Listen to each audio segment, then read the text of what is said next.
Hello বন্ধুরা, তোমরা কেমন আছো? আশা করি ভালো আছো। আমিও ভালো আছি। আজ সকালে ঘুম থেকে উঠে জানালার দিকে তাকাতেই দেখো আকাশটা কি সুন্দর দেখতে লাগছে। মনে হচ্ছে একটা পাহাড়ের খাঁচে খাঁচে মেঘগুলো জমে আছে। আর সিঁড়ি দিয়ে নামার সময় দেখলাম যে গাছটা মেয়ে কিনে এনেছিল, মানে আমিও গিয়েছিলাম কিনতে, তো ওটাতে দেখো কি সুন্দর জবাটা ফুটেছে। এখনও গাছটা লাগাইনি, বাট জবাটা কি সুন্দর ফুটেছে।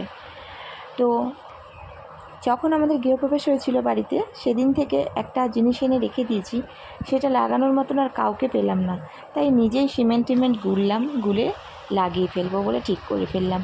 তো দেখো আমার রাধা মা আর কৃষ্ণকে কী সুন্দর লাগছে। তো এই ফটোটা আমাদের গেটে লাগাবো। হ্যাঁ বন্ধুরা, এইটুকু কাজ আমি নিজেই করে ফেলেছি। প্রথম ভয় পাচ্ছিলাম পারবো কি পারবো না, তো দেখলাম না, ঠিক ভগবান আমার সাথে আছে। তো চলো দেখো এই জায়গাটায় আমাদের গেটের সামনে, যেখানে আমি হাতের ছাপ দিয়েছিলাম ঢোকার সময়, সেইখানে আমি লাগিয়েছি ফটোটা। কী সুন্দর দেখতে লাগছে। এটা আমার ইচ্ছে ছিল সাইডে ব্যারিকেড দেওয়ার, বাট হলো না, কি আর করা যাবে বলো। তো স্নান করে আমি সেটা ফটোটা লাগিয়ে আমি চলে এসেছি এখন ঠাকুরের কাছে প্রণাম করতে উপর ঘরে। মা যেহেতু পুজো করে নেয় সকালবেলা, তো আমি সেই জন্য স্নান করে আগে প্রণাম করতে চলে আসি। প্রণাম করে মন শান্তি করে তারপরে রান্নায় যাই। তো আজকে টিফিনে কিছু একটা এমন বানাতে ইচ্ছে করলো না, তো তাই জন্যই যে বান রুটি হয় সেগুলো নিয়েছি, আর চাটা একটু বেশি করে নিয়েছি। তো সবাই আজকে এই বান রুটি একটা করে আর চা খেয়ে ফেললাম, ব্যাস।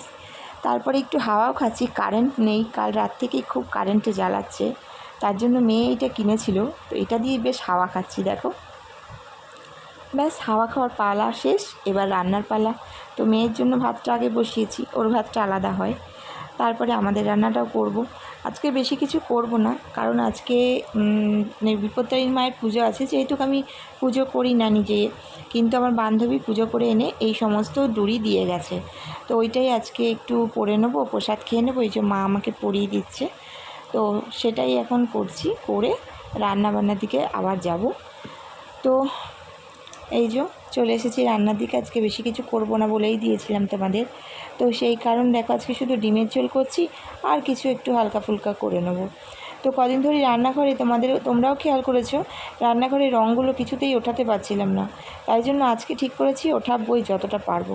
তাই জন্য সেই তারপিন তেল হয় না, সেইগুলোকে আমি খানিকটা ঢেলে ভিজিয়ে রেখেছিলাম।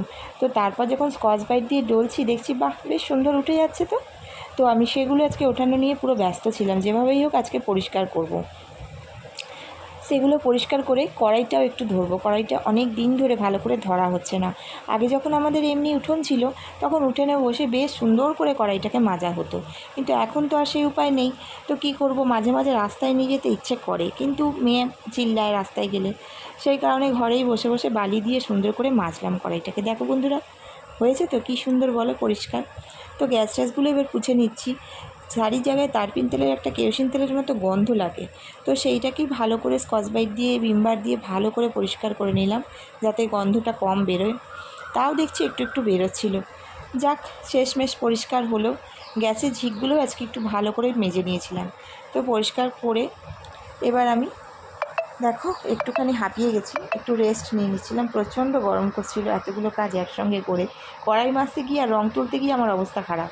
তার মধ্যে সকালে অনেকগুলো কেচেছিলাম, আগে কেচে উঠেই স্নান করেছিলাম, তো সেটা তোমাদের সঙ্গে অফ ক্যামেরা শেয়ার করা হয়নি ওটা। তো সেগুলোই শুকিয়ে গেছিলো, আকাশে হালকা মেঘও ধরেছে।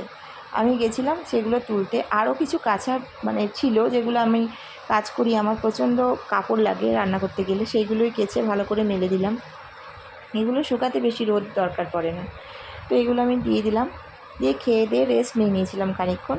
এবার আমি একটা বান্ধবীর সঙ্গে দেখা করতে বেরোচ্ছিলাম, বিকেল হয়ে গেছিলো, তো ওর সঙ্গে দেখা করার জন্য বেরোচ্ছিলাম একটু সাজুগুজু করে। তো দেখা করে চলে এসে দেখছি মেয়ে মাকে একবারে পুরো কোলে বসিয়ে নিয়েছে, দিয়ে গল্প চলছে দুজনের মধ্যে। তো আমার বরকে আমি খেতে দিয়ে দিলাম। রাতও প্রায় হয়ে গেছিলো, আমি চুলগুলো বেঁধে নিলাম। চুল বাঁধার একটা অভ্যেস করে দিয়েছে আমার মা আমাকে, রোজ চুল বাঁধ করে। তো চলো, এইটুকুই আজকে তোমাদের সঙ্গে শেয়ার করলাম। টাটা।